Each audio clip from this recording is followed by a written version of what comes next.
Halo semuanya, kembali lagi bersama dengan Selina Dadi di edisi 3 November. Dan kali ini saya akan membacakan renungan harian yang diambil dari buku This Day in Baptist History 2, dan puji Tuhan sudah dibantu untuk menerjemahkan oleh tim-tim penerjemah. Dan seperti biasa Anda yang baru pertama kali bergabung bersama dengan saya, tentunya renungan This Day in Baptist History ini adalah kisah para martir atau kisah para misioneri, di mana mereka mempertahankan iman mereka kepada Yesus Kristus, atau bagaimana mereka mempertahankan kebenaran Alkitab. Edisi 3 November, saya akan membacakan spesial buat Anda semua. Dan tentunya ada beberapa permintaan dari jemaat Gebiya Grafe, di mana mereka yang tidak bisa membaca, mereka pengen mendengarkan renungannya, jadi sekaligus membantu mereka untuk membaca firman Tuhan. Oke, 3 November dengan judul Roger Williams, ancaman bagi para tiran gerejawi. Pembacaan Alkitab yang terdapat di dalam Yehezkiel pasal 3 ayat 1 sampai 11. Bisa di-skip dulu untuk membaca ayat Alkitab ini. Tidak ada seorang pun yang dapat merenungkan kebebasan beragama dan kebebasan jiwa tanpa memikirkan Roger Williams. Walaupun sepanjang zaman telah banyak terang yang bercahaya dalam perjuangan untuk mendapatkan kebebasan hati nurani, dalam sejarah Amerika Serikat tidak ada yang bercahaya lebih terang daripada Roger Williams. Walaupun lahir dengan orang tua yang hanyalah petani miskin, dia mendapatkan pendidikan klasik yang baik. Kesempatan ini berasal dari seorang penderma kaya yang melihat bahwa Williams adalah seorang yang berbakat. Memiliki pikiran yang tajam dan semangat yang rajin, dia mulai mempelajari hukum. Tetapi hatinya segera berpaling kepada teologi. Sambil kita mengkilas balik kehidupannya dan tempat-tempat konfrontasi dan kepemimpinan yang akhirnya dia tempuh, kita melihat bahwa pembelajaran dia tentang hukum sangat membantu, demikian juga dasarnya dalam kebenaran Alkitabiah. Setelah dia menerima penabisan episkopal, Williams ditempatkan untuk memimpin sebuah gereja. Namun pengertiannya akan kebebasan Kristiani tidak membiarkan dia untuk terus berada di bawah kuk berat gereja negara. Dia segera memisahkan diri dari persekutuan gereja Inggris dan mendarat di Boston sebagai seorang penentang yang mencari kebebasan Injil. Tidak lama sampai akhirnya Williams menemukan bahwa para kolonis telah mendirikan sebuah pemerintahan yang teokratis, di mana tidak ada seorang pun yang diperbolehkan menjalankan hak-hak sipil mereka kecuali kalau ia adalah seorang anggota salah satu gereja-gereja mereka. Jadi, pelanggaran-pelanggaran terhadap agama dapat dihukum oleh hakim. Hal-hal ini dibenci oleh Williams dan dia bersaksi akan ketidaksukaan ini sejak awal dia tinggal di situ. Kaum Puritan telah menentang hakim di Inggris dengan cara menolak untuk mentaati dia dalam hal-hal gerejawi. Dan sebagai konsekuensi mereka telah lari ke pembuangan. Mereka percaya bahwa kepemimpinan gereja Inggris tidak memimpin gereja itu dalam cahaya yang alkitabiah. Dan mereka berketetapan untuk mendirikan sebuah gereja yang mengikuti pengertian mereka tentang model yang alkitabiah.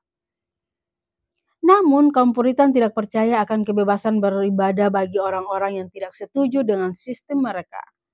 Mereka siap untuk mendepak Williams karena kepercayaannya bahwa semua orang harus memiliki kebebasan hati nurani untuk menyembah sebagaimana mereka percaya tanpa gangguan dari negara. Hukuman berikut yang dijatuhkan atas Roger Williams tanggal 3 November 1635 memperlihatkan hal ini. Karena Tuan Roger Williams, salah satu penatua dari gereja di Salem, telah memperkenalkan dan menyebarkan sejumlah penetapan pendapat yang baru dan berbahaya melawan otoritas para hakim, juga telah menulis surat-surat yang mencemarkan baik tentang hakim-hakim maupun gereja-gereja di sini. Dan bahwa itu sebelum ada keputusan hukum apa-apa, namun dia tetapkan mempertahankan hal yang sama tanpa mau menariknya kembali. Jadi oleh karena itu telah diperintahkan bahwa Tuan Williams ini harus pergi keluar dari yurisdiksi ini dalam waktu 6 minggu yang akan datang. Yang jika dia tidak lakukan, maka akan sesuai hukum bagi gubernur dan 2 hakim untuk mengusir dia ke suatu tempat di luar yurisdiksi dan tidak boleh kembali lagi tanpa lisensi dan pengadilan. Kita telah melihat sebelumnya bahwa orang-orang ini bersungguh-sungguh atas apa yang mereka katakan. Setelah mereka memberikan periode waktu kasih karunia tambahan, mereka percaya bahwa William telah melanggar aturan-aturan mereka. Mencoba untuk menangkap dia dan menempatkan dia di atas sebuah kapal yang menuju Inggris.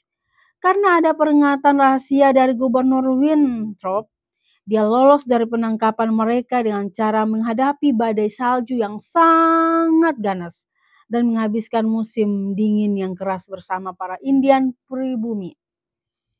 Rogers William mendemonstrasikan melalui pencobaan-pencobaan yang dia rela diderita bahwa masalah kebebasan beragama adalah masalah keyakinan dari prinsip, bukan hanya sesuatu yang dia preferensikan. Kaum Puritan memiliki keyakinan yang kuat, tetapi mereka tidak mengizinkan orang lain untuk mengekspresikan keyakinan mereka. Kiranya Allah membantu kita untuk memiliki keyakinan yang kuat dan memberikan kita kasih karunia untuk menyalurkan prinsip-prinsip ini kepada orang-orang lain. Oke, langsung saja saya akan membacakan renungan tambahan yang ditulis oleh Dr. Suyanto Liau. Pertama, Protestan. Mereka boleh protes tapi tidak boleh diprotes. Bagaimana? Tanggal 3 November ini barusan 4 hari peringatan Hari Reformasi dan ada banyak sanjungan kepada para reformator bahwa mereka sangat benar. Tetapi saya tulis sebuah artikel yang berjudul Reformasi yang Kepala Tanggung. Para reformator sama sekali tidak paham bahwa masa teokrasi Israel itu jangka waktunya hanya sampai pada Yohanes Pembaptis tampil. Hukum Taurat dan kitab para nabi berlaku sampai kepada zaman Yohanes. Tuhan tidak mau ada teokrasi lagi di zaman Perjanjian Baru. Semua urusan kaisar dan urusan Tuhan harus terpisah. Negara dengan pemerintah yang hanya urus urusan antara manusia. Tidak boleh urus urusan manusia dengan Tuhan. Kedua, Katolik itu biangnya Anglikan, Puritan, Protestan, Reformat atau Presbyterian, bahkan Metodis. Semua tetap masih mau mendirikan teokrasi ketika ada kesempatan. Dan ingin melakukan penganiayaan terhadap kelompok iman lain yang tidak sejalan dengan mereka. Penganiayaan akhirnya berhenti itu karena seruan demokrasi di mana satu persatuan kerajaan tumbang atau hanya sebagai lambang dan pemerintahan diserahkan pada parlemen. Tidak heran bahwa gereja-gereja tersebut di atas tidak memiliki eklesiologi yang alkitabiah, karena mereka tidak tune in pada keinginan Tuhan tentang jemaatnya yang harus terpisah dari Herodes dan Pilatus, apalagi kaisar. Ketiga, Roger Williams adalah manusia cerdas dan pemberani. Setelah mereka lebih 10 orang yakin bahwa iman Anabaptis yang pernah mereka dengar saat mereka di Eropa adalah benar. Namun, tidak ada Anabaptis yang bisa membaptis mereka. Akhirnya mereka putuskan secara yang aneh. Ezekiel Holliman membaptis Roger Williams dan sesudahnya Rogers membaptis mereka semua yang lain di sebuah sungai. Begitulah sebuah gereja baptis berdiri.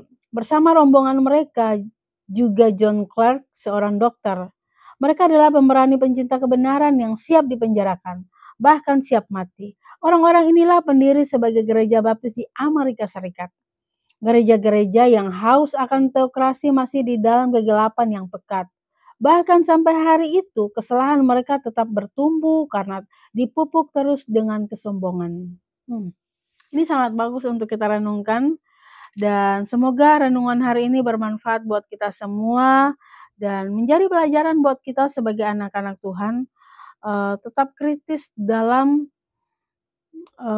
mendengarkan setiap ajaran kebenaran Alkitab.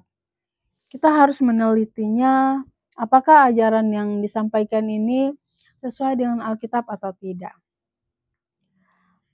Oke, demikian renungan hari ini bersama saya Lina Dari. Tuhan Yesus menyertai dan Maranatha. Jikalau ingin ada beberapa masukan, mau khotbah apa saja, teman-teman bisa langsung tulis di kolom komentar. Bye-bye.